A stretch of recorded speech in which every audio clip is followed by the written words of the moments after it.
Jimin Park stepped off the transport ship with his single bag and looked up at the massive building in front of him. Nexus Academy was bigger than any building he had ever seen on Earth. The walls were made of some kind of shiny metal that changed colors in the sunlight. Students from different worlds walked around the courtyard, and Jimin could hardly believe his eyes.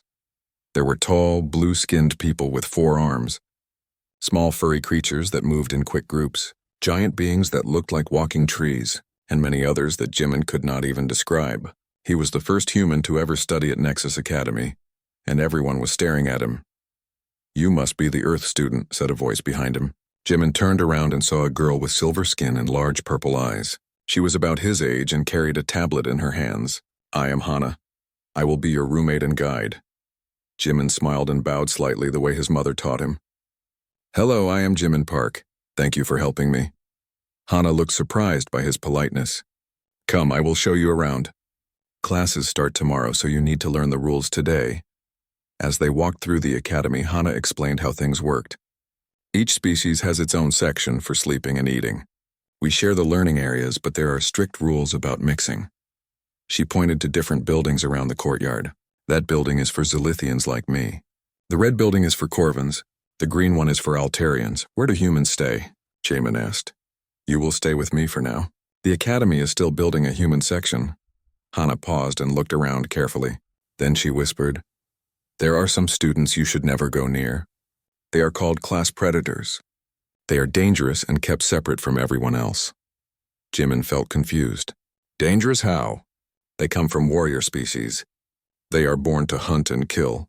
The academy keeps them locked up and tries to teach them to be peaceful, but they can never be trusted." Hana's voice was full of fear. "If you see the red warning lights, that means a class predator is being moved. You must go the other way immediately." As if summoned by her words, red lights began flashing in the distance. A loud voice spoke through speakers everywhere. All students moved to safe areas. "Class predator transport in progress." Hana grabbed Jimin's arm and tried to pull him toward a nearby building. But Jimin was curious. He had never seen an alien predator before. While Hana was not looking, he slipped away and walked toward the flashing lights. He hid behind a large pillar and watched as security guards in heavy armor walked down the path. Between them was a figure in chains. The being was tall and covered in dark fur. He walked on 2 legs like a human, but his body was clearly built for hunting.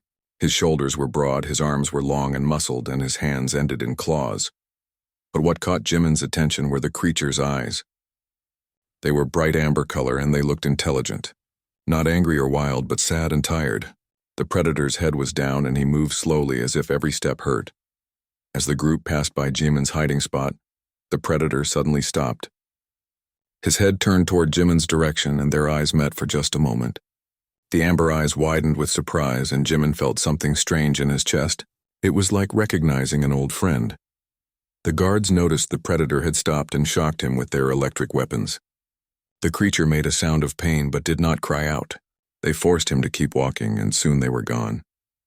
Jimin stood behind the pillar for a long time thinking about what he had seen. The predator did not look like a monster. He looked like someone who was trapped and hurting. "Jimin!" Hana's voice was angry and scared. "Where did you go? You could have been killed." "I am sorry," Jimin said. "I was just curious." "Curiosity will get you hurt here," Hana said firmly. "Come, I will show you to our room." Their room was small but comfortable. Hana had decorated her side with pictures and objects from her home world. Jimin put his few things on the empty bed and looked out the window. He could see part of the academy's outer wall where the class predators were kept. "Hana," he said carefully, "how long have the class predators been here?" "Some of them have been here for years. They are brought here as children and trained to control their violent nature." Hana was unpacking some books. "It is for the good of the galaxy.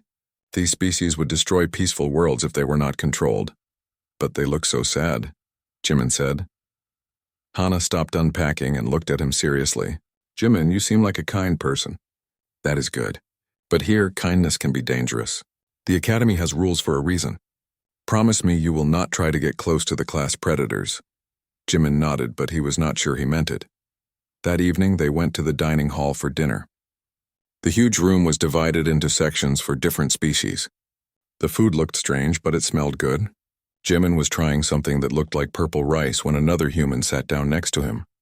"You must be the new guy from Earth," the student said. He was older than Jimin, maybe 22 or 23. "I am Do-hyun. I have been here for 2 years." 2 years? Jimin was surprised.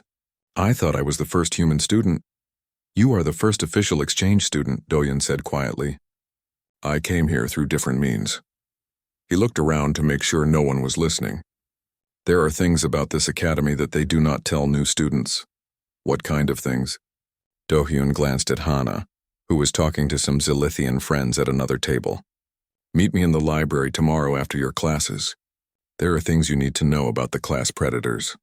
The next morning, Jimin attended his first classes. Xenobiology was fascinating. He learned about how different species evolved on different worlds. Math was the same everywhere, which was comforting. Galactic history was harder because there were so many wars and treaties to remember. During lunch, he saw the red lights flash again. This time, he made sure to watch from a window. The same predator from yesterday was being moved again, still in chains. But this time, when he passed under Jimin's window, he looked up. Their eyes met again, and Jimin was sure he saw the creature nod slightly. After classes, Jimin went to the library as Do-hyun had asked. The older human was waiting in a quiet corner with some old books. "I need to tell you something important," Do-hyun said in a whisper. "This academy is not what it seems. The class predators are not criminals. They are prisoners." "What do you mean?" "They are taken from their families as children. The academy says it is for education, but really it is for control. They put devices in their brains to make them weak and obedient." Do-hyun showed Jimin some pictures in an old book. "These beings are naturally intelligent and strong, but the academy breaks them." Jimin felt sick. "That is horrible. Why does no one stop it?" "Because most species are afraid of predators. They think peace means making everyone the same, making everyone weak." Do-hyun closed the book. "But some of us are trying to change things. Some faculty members and students are working in secret. What can I do? For now, just learn and watch. And Jimin," Do-hyun's voice was very serious, "be careful who you trust. The academy watches everyone." That night, Jimin could not sleep. He kept thinking about the amber eyes of the predator and the sadness he saw there. He thought about what Do-hyun had told him about children being taken from their families. He made a decision. Tomorrow he would find a way to get closer to the class predator section. He needed to see for himself what was really happening. He needed to know if the creature with the amber eyes was really as dangerous as everyone said, or if he was just another victim of the academy's rules. Jimin spent the next 3 days planning how to get into the class predator section. He studied the academy maps and watched the guard schedules. Hana was busy with her advanced chemistry classes, so she did not notice his strange behavior. On the 4th day, Jimin told his xenobiology teacher that he wanted to do extra research on predator species. Professor Vex, a tall insect-like being, seemed pleased with his interest. "Very good, young human." Professor Vex clicked his mandibles together. "I can arrange a supervised visit to the observation deck. You may watch the class predators during their exercise period." "Thank you, Professor," Jimin said, trying to hide his excitement. The observation deck was a small room with thick glass windows that looked down into a large exercise yard. Jimin arrived with his notebook, pretending to take notes for his research. The guard at the door was a bored-looking Corvin who barely glanced at Jimin's permission slip. Below in the yard, several class predators were exercising. Jimin recognized different species from his textbooks. There was a reptilian sauron doing push-ups in perfect form. 2 Ursarians who looked like giant bears were lifting heavy weights. And there in the corner was the amber-eyed predator he had seen before. The creature was sitting alone, drawing patterns in the dirt with his claw. Even from this distance, Jimin could see the sadness in his posture. He had learned from his research that this species was called Vorthak. They were pack hunters who valued family and loyalty above everything else. Jimin spent an hour watching and taking real notes about predator behavior. What he saw surprised him. The predators were not violent or aggressive with each other. They helped each other with exercises. They shared their food equally. They showed what looked like friendship and care. When exercise time ended, the Vorthak looked up directly at the observation window. Even through the thick glass, Jimin felt that strange connection again. The predator raised one clawed hand and placed it against his chest, then pointed up at Jimin. It seemed like a greeting. Jimin looked around quickly. The guard was reading something on his tablet and not paying attention. Jimin placed his own hand against the glass and nodded. The Vorthak's mouth curved in what might have been a smile. Over the next 2 weeks, Jimin visited the observation deck every few days. Each time, the Vorthak would acknowledge him with the same gesture. Jimin began to notice other things too. The predator moved differently from the others. While they all seemed tired and slow, as if something was draining their energy, the Vorthak seemed a little more alert when Jimin was watching. One day, Professor Vex had a special announcement for the xenobiology class. Today, we will have a closer look at class predator anatomy and neural patterns, the professor said. We will visit the medical wing where you can observe the neural dampening devices that keep these beings safe and peaceful. Jimin's heart began beating fast. This was his chance to get closer. The medical wing was sterile and white. The class followed Professor Vex through several rooms where they saw brain scans and medical equipment. Finally, they reached a room where they could see into the medical examination areas through one-way glass. In one of the rooms, the Vorthak was strapped to an examination table. A Zilithian doctor was adjusting something at the base of his skull. Jimin could see a small device attached there with wires going into the predator's neck. This is a neural dampener, Professor Vex explained. It reduces aggressive impulses and makes the subject more cooperative. Without these devices, class predators would be extremely dangerous. Jimin watched in horror as the doctor increased the power to the device. The Vorthak's body tensed with pain, but he could not cry out because of the restraints over his mouth. His amber eyes looked desperate and afraid. Professor, Jimin said, trying to keep his voice steady. Does the procedure hurt them? Class predators have a high pain tolerance, Professor Vex replied. Any temporary discomfort is necessary for galactic safety. Jimin felt sick. This was torture, not medical treatment. He watched as the Vorthak's eyes slowly became dull and unfocused as the device was calibrated. When the procedure was finished and the predator was released from the restraints, he moved like he was walking through thick water. That evening, Jimin met Doyun in the library again. I saw them hurting the Vorthak today, Jimin whispered angrily. They have devices in their brains that cause pain and make them weak. Doyun nodded grimly. The neural dampeners are the worst part. They do not just control behavior. They slowly destroy the predator's minds and personalities. We have to do something, Jimin said. What can we do? We are just students. The Academy has been doing this for decades. Maybe I can help just one of them, the Vorthak who knows me. I think he recognizes something about humans. Do-hyun looked at him seriously. Jimin, that is very dangerous.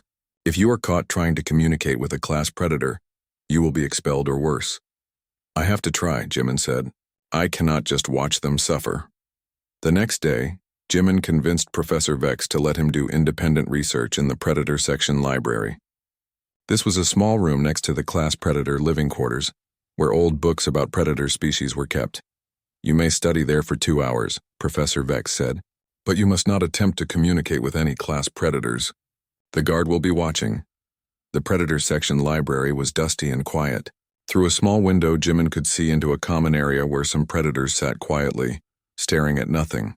The neural dampeners made them like zombies. After an hour of reading, Jimin heard soft footsteps outside the window. He looked up and saw the Vorthak walking slowly past. When the predator saw Jimin through the window, he stopped. Jimin looked around. The guard was in the hallway, facing the other direction. Jimin quietly opened the window a crack. Hello, he whispered. The Vorthak's eyes widened with surprise. He looked around carefully, then moved closer to the window. You speak to me? The predator said in broken standard Galactic. His voice was deep and rough, like he had not used it much. Yes, Jimin whispered. What is your name? Kai, the predator said. Name is Kai. You are human? I am Jimin from Earth. Kai nodded slowly. Earth, I know this word. New species. Like me, you are different here. Kai, do the devices in your head hurt you? Kai's expression became sad. Always hurt. Make thinking difficult, make me forget pack, forget family. I am sorry, Jimin said. This is wrong. You have kind eyes, Kai said. Like my sister before they took me. The sound of footsteps made them both freeze. Kai quickly moved away from the window and continued walking as if nothing had happened. Jimin closed the window and went back to his books. But something had changed. For the first time since arriving at the academy, Kai had seemed fully awake and aware during their conversation. There was intelligence in his amber eyes that the neural dampener could not completely hide. That night, Jimin made a decision. He would find a way to visit Kai again. He would learn more about what was being done to the class predators. And somehow, he would find a way to help. He did not know that his presence was already having an effect. Every time Jimin came near the predator section, the neural dampeners in all the class predators worked a little less effectively. Human brain patterns, it turned out, created interference with the control devices, and in the security office, monitors were starting to show unusual readings from the predator section. The academy's administrators were beginning to notice that something was different about their newest student. Over the next week, Jimin found more excuses to visit the predator section. Each time he talked with Kai through the window, the Vorthok seemed more alert and aware. Kai began speaking in longer sentences and asking questions about Earth and human culture. "On my world," Kai told him one day, "pack stays together always. Young ones learn from elders. We hunt together, protect together." His amber eyes looked sad. "They took me when I was small cub. Said I would learn better ways here." "How long have you been at the academy?" Jimin asked. 7, 8 seasons. Time hard to remember with device in head. Kai touched the neural dampener at the base of his skull. Device makes everything gray like fog. Jimin noticed that other class predators were also moving differently when he was around. The Sauron from the exercise yard had stopped staring blankly at walls and started reading books. The Ursarians were talking to each other more. Even the guards seemed confused by the changes. What Jimin did not know was that Dr. Yellen, the head of predator research, was watching him very carefully. Dr. Yellen was a thin, pale Altarian with large black eyes and no hair. She had been studying class predators for 20 years and had designed many of the neural dampener improvements. She was very good at her job, and she did not like mysteries. "Show me the neural activity reports for the past 2 weeks," she told her assistant. The charts on her screen showed something that should have been impossible. The neural dampeners were losing effectiveness, but only when the human student was nearby. The class predator's brain patterns were becoming more active and organized during his visits. "Fascinating," Dr. Yellen murmured. "The human neural signature appears to be creating interference. This could be very useful." She made some calls to academy administrators and researchers on other worlds. What she learned excited her greatly.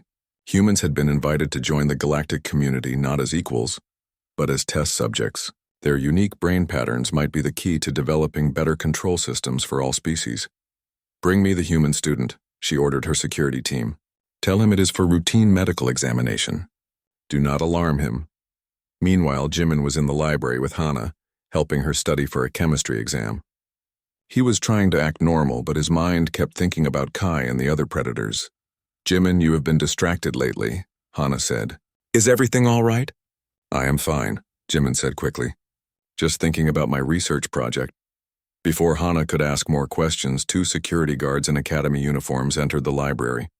They were both large Corvins with serious expressions. "Jimin Park?" one of them said. "Dr. Yellen requests your presence in the medical wing for routine examination. All exchange students must complete this process." Jimin felt nervous, but he could not refuse without seeming suspicious. "Of course. I will come now." "Jimin," Hana whispered as he gathered his books. "Be careful, Dr. Yellen is not known for her kindness." The medical wing felt cold and unwelcoming. Dr. Yellen met them in a sterile examination room filled with strange machines and monitors. "Mr. Park," she said in a voice like ice, "please sit here. This will be a simple brain scan to establish baseline readings for human neural patterns." As soon as the scanning equipment activated, alarms began going off throughout the predator section. In his containment area, Kai suddenly collapsed to his knees as his neural dampener completely shut down. For the first time in years, his mind was fully clear and free. All around the predator section, other class predators were having the same experience. Neural dampeners were failing one by one as Jimin's brain patterns were amplified by the medical equipment. Dr. Yellen watched her monitors with growing excitement and horror. "Incredible," she breathed. "The human neural signature is disrupting the entire dampener network." In the predator section, Kai stood up slowly. His amber eyes were now bright and sharp with intelligence. He looked around at his fellow prisoners who were also standing straighter and moving with purpose for the first time in years. "Brothers," Kai said in the Vorthak language, his voice strong and clear. "We are free." The Sauron predator, whose name was Vex, tested his claws and found them sharp again. "The fog is gone from my mind. I remember everything now." "What do we do?" asked one of the Ursarians. Kai thought of Jimin, the kind human who had risked safety to talk with him. "First we find the human who helped us. He is in danger." Back in the medical wing, Dr. Yellen was frantically typing commands into her computers. "Increase dampener power to maximum," she ordered her assistants. "We cannot let them maintain consciousness." But it was too late. The neural dampeners were completely disabled as long as Jimin remained in the scanning equipment. And in the Predator section, Kai was remembering everything about his species' natural abilities. Vorthaks were not just hunters. They were escape artists, tactical geniuses, and masters of stealth. The Academy's security systems had been designed to contain sedated, mind-controlled prisoners. They were not prepared for a fully aware class predator. Kai examined the electronic lock on his door. It took him less than a minute to figure out how to overload it using the metal from his food tray and some water from his sink. The door slid open with a soft hiss. The hallway was empty. The guards were all running toward the medical wing, where the security alarms were loudest. Kai moved silently through the corridors, his bare feet making no sound on the metal floors. He found the other predator cells and quickly freed Vex and the two Ursarians, whose names were Tong and Maxim. Together, they moved through the academy like ghosts, avoiding security cameras and guards. "The human is in the medical wing," Kai told them. "We must reach him before they harm him." In the examination room, Dr. Yellen had figured out what was happening. "The human must be moved immediately," she told the guards. "Prepare a transport to the research facility on Kepler Station. We need to study this neural interference in a more controlled environment." "What about the class predators?" one guard asked nervously. "Increase security protocols. Use the emergency restraint systems." Dr. Yellen's black eyes were cold. "And if any of them resist, you have permission to use lethal force." Jimin heard this conversation from the examination table where he was strapped down. He finally understood what was happening. His presence was somehow helping the class predators, and now the Academy wanted to use him to create better control systems. "Please," he said to Dr. Yellen, "you do not have to do this. The predators are not dangerous. They just want to be free." "Freedom is a luxury that dangerous species cannot afford," Dr. Yellen replied. "Your neural patterns will help us create a more peaceful galaxy." The door to the examination room suddenly went dark. A moment later, it slid open silently. Kai stood in the doorway, his amber eyes glowing in the dim light. Behind him were Vex, Tong, and Maxim. Dr. Yellen and her assistants screamed and backed against the far wall. The guards reached for their weapons, but they moved too slowly. Kai crossed the room in 2 quick steps and gently but firmly removed the restraints holding Jimin to the examination table. "Are you hurt, my friend?" he asked in perfect standard Galactic. "Kai." Jimin sat up quickly. "You are free." "But how?" "You freed us," Kai said simply. "Your presence disrupts their control devices. You gave us back our minds." "Fascinating," Dr. Yellen said, her fear replaced by scientific curiosity. "The bonding process appears to be accelerating the neural interference." More guards were running toward the medical wing. Alarms were going off throughout the academy. In a few minutes, the room would be surrounded. Kai looked at Jimin seriously. "We can escape, but we must go now. Will you come with us?" Jimin thought about Earth, about his family, about the normal life he could have if he stayed and cooperated with the Academy's plans. Then he looked at Kai and saw not a predator, but a friend who had suffered for years and was finally free. "Yes," Jimin said, "I will come with you." Together, the human and the 4 class predators disappeared into the Academy's maze of corridors. While behind them, Dr. Yellen smiled coldly and activated the Academy's full security response. The Academy's security alarms echoed through every corridor as Kai led Jimin and the other freed predators through a maze of service tunnels. The Vorthak moved with deadly grace, his newly awakened instincts guiding them away from security patrols. "How do you know these passages?" Jimin whispered as they crawled through a narrow maintenance shaft. "Vorthaks are natural escape artists," Kai replied quietly. "Even with the dampeners, part of my mind was always mapping exit routes. I have been planning this for years." Behind them, they could hear the heavy footsteps of security teams and the whir of tracking drones. The academy was mobilizing every resource to recapture them. "All students to dormitories immediately," came an announcement over the speakers. "Class predator containment breach. This is not a drill." In the Zalithian dormitory, Hana heard the announcement with growing fear. She had seen Jimin being taken to the medical wing, and now there were escaped predators and academy-wide lockdown. Something terrible was happening. "I have to find Jimin," she told her roommate, grabbing her jacket. "Are you crazy?" her roommate said. "There are dangerous predators loose. They could kill you." But Hana was already running toward the door. She had to know if Jimin was safe. Meanwhile, in the service tunnels, the group had reached a junction where several passages met. Kai stopped and listened carefully, his enhanced hearing picking up sounds from all directions. "Security teams above us, below us, and coming from both sides," he reported. "We are surrounded. What do we do?" asked Vex, the Sauron predator. His reptilian features were tense with concentration. Kai looked at Jimin. "There is a way to the old research labs in the abandoned West Wing, but we would have to cross the main courtyard. In daylight. With every guard in the academy looking for us." "That sounds impossible," Jimin said. "Not impossible," said Tong, one of the Ursarians. "Just very dangerous." Kai's amber eyes met Jimin's. "My friend, you do not have to come with us. You could surrender now and tell them we forced you to help us. They might let you return to Earth." Jimin thought about this for a moment. It would be the safe choice, the smart choice. But when he looked at Kai and the others, he saw people who had been tortured and imprisoned for years, who had just tasted freedom for the first time. How could he abandon them now? "We stick together," Jimin said firmly. "That is what friends do." Kai's expression showed something Jimin had never seen before, gratitude so deep it was almost painful to witness. "Then we go together," Kai said. "Stay close to me and do exactly what I say." They climbed up to the main level and reached a service door that opened onto the courtyard. Through the small window, they could see Academy security forces everywhere. Guards in powered armor, tracking drones, and automated weapons platforms. "There," Kai pointed to a building across the courtyard, the West Wing entrance. "If we can reach it, there are tunnels that lead to the research labs." "How?" Jimin asked. "There must be 50 guards out there." "Vorthak pack tactics," Kai said with a predator's smile. "Tong and Maxime will create a distraction on the east side. Vex will use his natural camouflage to scout ahead. I will get you to the building." "What if something goes wrong?" Jimin asked. "Then we die as free beings instead of living as slaves," Kai said simply. The plan worked perfectly at first. The two Ursarians burst from a different door and ran toward the east dormitories, roaring challenges at the guards. Most of the security forces rushed to intercept them, leaving the courtyard less defended.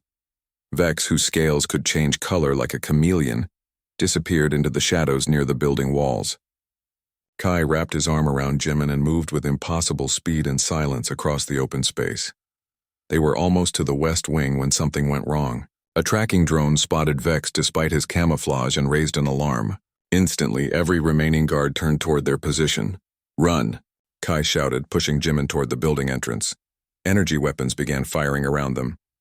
Kai moved like liquid shadow, using his body to shield Jimin from the blasts. They reached the door just as reinforcements arrived from all directions. The West Wing had been abandoned for years, and it showed. Dust covered everything and many of the lights did not work. But it was better than being caught in the courtyard. "This way," Kai said, leading them deeper into the building. "There are old research tunnels that connect to the Academy's power systems." As they ran through dark corridors, Jimin heard a familiar voice calling his name. He stopped and looked back toward the entrance. "Jimin! Jimin, where are you?" It was Hana. She had followed them into the West Wing. "Hana, no," Jimin called back. "It is too dangerous." But it was too late. Security forces had followed Hana's voice and were now flooding into the building. Kai grabbed Jimin's arm. "We have to keep moving," the Vorthak said urgently. "I cannot leave her," Jimin said. "She is my friend." "If we go back, we all die," Kai pointed out. It was the hardest decision Jimin had ever made. But he knew Kai was right. Going back would not save Hana. It would just get them all captured. They continued deeper into the building until they reached the old research labs. These rooms were filled with abandoned experiments and broken equipment. Kai led them to a large lab at the end of the corridor. "Here," he said, pulling aside some old machinery to reveal a hidden tunnel. "This leads to the Academy's main power grid. From there, we can reach the spaceport. As they prepared to enter the tunnel, they heard footsteps in the corridor outside. The security forces had found them. "Attention, escaped predators," came a voice through a speaker.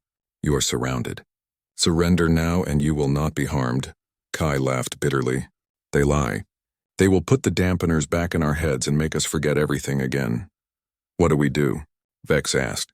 Through the windows, they could see that the lab was indeed surrounded. Guards with heavy weapons were positioned at every exit. Escape seemed impossible, but then Jimin noticed something. On the other side of the courtyard, more students were coming out of their dormitories despite the lockdown orders. Word was spreading about what was really happening to the class predators. Some students looked angry. Others looked confused. A few looked ready to help. "Look," Jimin pointed toward the courtyard. "Not everyone believes the academy's lies." Among the students, Jimin could see Do-hyun organizing a group of older students. Even some faculty members were joining them. The crowd was growing larger and more restless, perhaps, Kai said thoughtfully. "It is time for the truth to come out." He moved to the lab's communication system and activated the academy-wide broadcast channel. His voice echoed from speakers throughout the entire facility. "Students and faculty of Nexus Academy," Kai said in clear, intelligent Standard Galactic.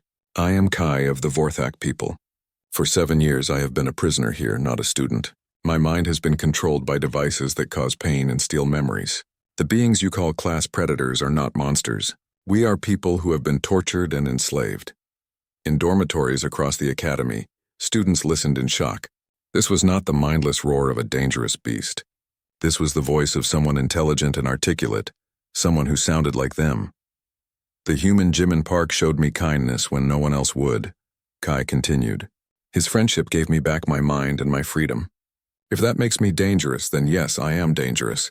I am dangerous to lies. I am dangerous to cruelty.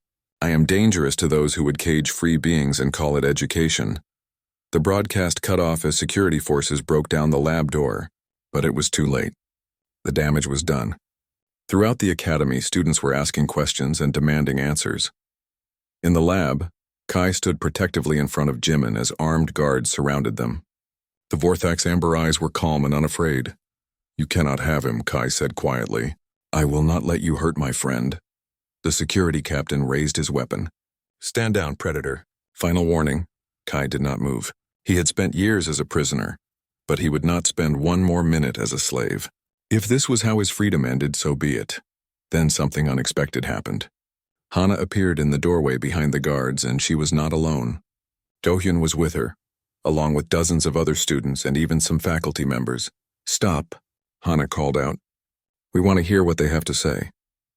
The revolution had begun. The standoff in the research lab lasted only moments, but it felt like hours. Guards with weapons faced Kai and Jimin, while behind them dozens of students and faculty members crowded into the doorway demanding answers. "Everyone step back," the security captain shouted. "These are dangerous class predators." "They do not look dangerous to me," said Professor Chen, an elderly human philosophy teacher who had arrived with the students. "They look like prisoners." Dr. Yellen pushed through the crowd, her pale face twisted with anger. "You do not understand," she said to the gathered students. "These beings are from warrior species. Without neural dampeners, they are killers." "I have been free for 3 hours," Kai said calmly, his amber eyes steady. "In that time, I have not killed anyone. I have not even hurt anyone. I helped my friend escape from people who wanted to use him for experiments." Hana stepped forward, looking directly at Jimin. "Is this true? Were they going to experiment on you?" Jimin nodded. "Dr. Yellen said my brain patterns could help them make better control devices. They wanted to take me to a research station." "That is a lie," Dr. Yellen protested. "The human volunteered for medical research to help advance galactic peace." "I did not volunteer for anything," Jimin said firmly. "I was strapped to a table against my will. More students were arriving every minute. Word was spreading through the academy faster than the administration could control it. Among the new arrivals were other human students, the ones Jimin had not known existed. "There are more humans here?" he asked Do-hyun. 17 of us, Do-hyun replied. "We were brought here quietly over the past 5 years. The academy has been studying human neural patterns this whole time. This revelation caused an uproar among the students. Species that had sent their children to Nexus Academy were learning that some students were being used as test subjects. Professor Vex, Jimin's insect-like xenobiology teacher, pushed to the front of the crowd. "Dr. Yellen," he said in his clicking voice, "explain these accusations immediately." "The class predator program is classified," Dr. Yellen said coldly. "You do not have the security clearance for this information." "We have the right to know what happens to students in our care," Professor Chen insisted. While the adults argued, something else was happening. The other class predators who had been freed, Vex the Sauron, and the Ursarians Tong and Maxim, had made their way to the research lab. But instead of fighting their way in, they waited quietly at the edges of the crowd. Young students from different species began to notice them. A small Korvac female approached Vex nervously. "Are you really dangerous?" she asked in a tiny voice. Vex knelt down to her level, his reptilian features gentle. "I am dangerous to those who would hurt children," he said softly. "But I would never hurt a child myself." The little Korvac smiled and reached out to touch his scaled hand. "You are not scary at all." Similar scenes were happening throughout the crowd. Students were talking to the freed predators and discovering that they were intelligent, kind beings who had been tortured and imprisoned. Dr. Yellen saw her control slipping away. "Security," she ordered. "Arrest all the escaped predators and any students who interfere." But the security captain hesitated. He was a Corvan who had worked at the academy for 10 years, and he had children of his own. What he was seeing did not match what he had been told about class predators. "Sir," one of his guards whispered, "maybe we should wait for orders from the planetary government." That was when everything changed. Jimin, who had been standing quietly beside Kai, suddenly stepped forward. "Everyone listen to me," he said in a clear voice. "I have something important to tell you about humans and predators." The crowd fell silent. Even Dr. Yellen stopped arguing. "On Earth," Jimin continued, "humans evolved alongside predators. We did not fear them or try to control them. We learned to live with them. Some predators became our friends, our protectors, our family. We call them companions." He looked around at all the different species represented in the crowd. "Every species here evolved on worlds with predators. But instead of learning to live together, the galaxy chose fear. You decided that being safe meant making everyone weak. That is not how civilization works," Dr. Yellen protested. "Order requires control." "No," said Kai, his voice carrying the authority of someone who had suffered and survived. "Order requires trust. Peace requires friendship. You cannot build civilization by breaking people." As if to prove his point, more students began approaching the class predators. They were no longer afraid. They were curious, angry about the injustice, and eager to help. Hana walked up to Kai and looked him directly in the eyes.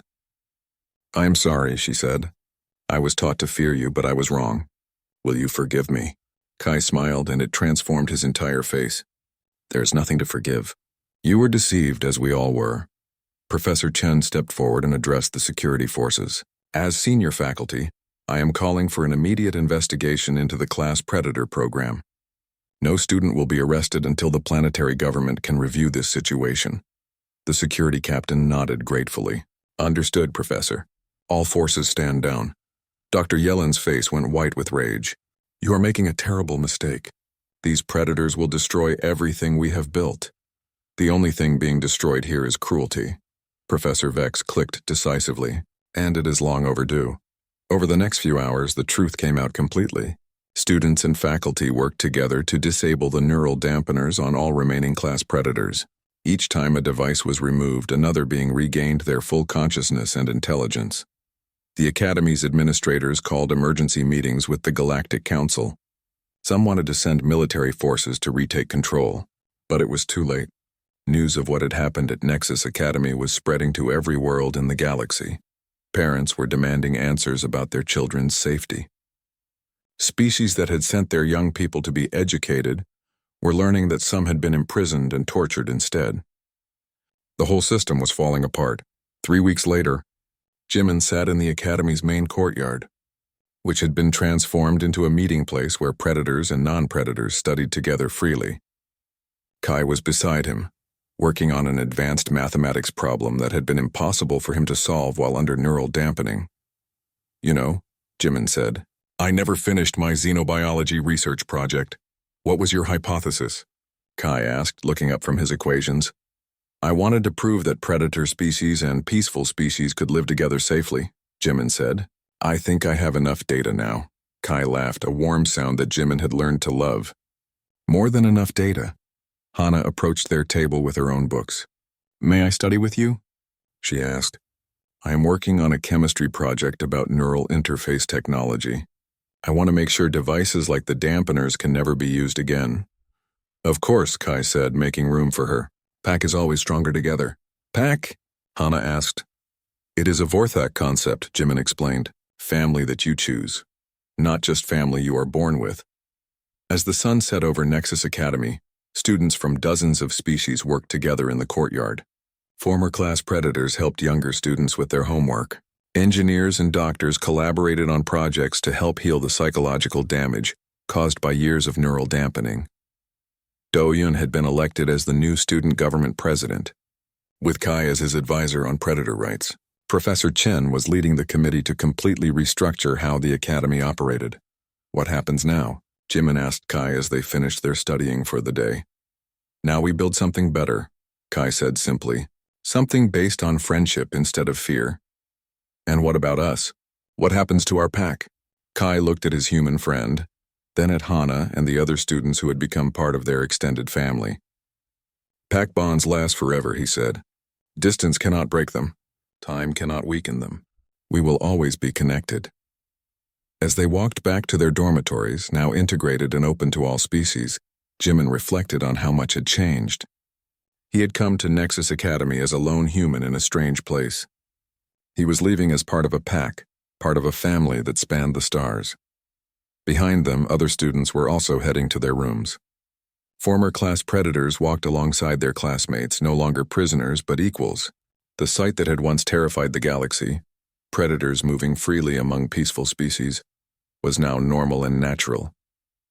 In his quarters, Kai settled down at his desk to write a letter to his birth family on his homeworld. For the first time in 7 years, he would be able to tell them he was alive and free. Beside his desk, he had made a small sleeping area with soft cushions and blankets. When Jimin knocked on his door an hour later, carrying his own pillow and a book to read, Kai was not surprised. Bad dreams again? Kai asked gently. Just wanted to make sure you were really free, Jimin admitted. Sometimes I worry this is all a dream. Kai smiled and moved over to make room. Then we will dream together, my friend. As Jimin settled down beside him, Kai thought about the irony of his situation. He was a class predator, a being designed by evolution to be a perfect hunter. He could have escaped alone, could have fought his way to freedom through violence and strength. Instead, he had chosen to curl up beside his human friend and read quietly until they both fell asleep.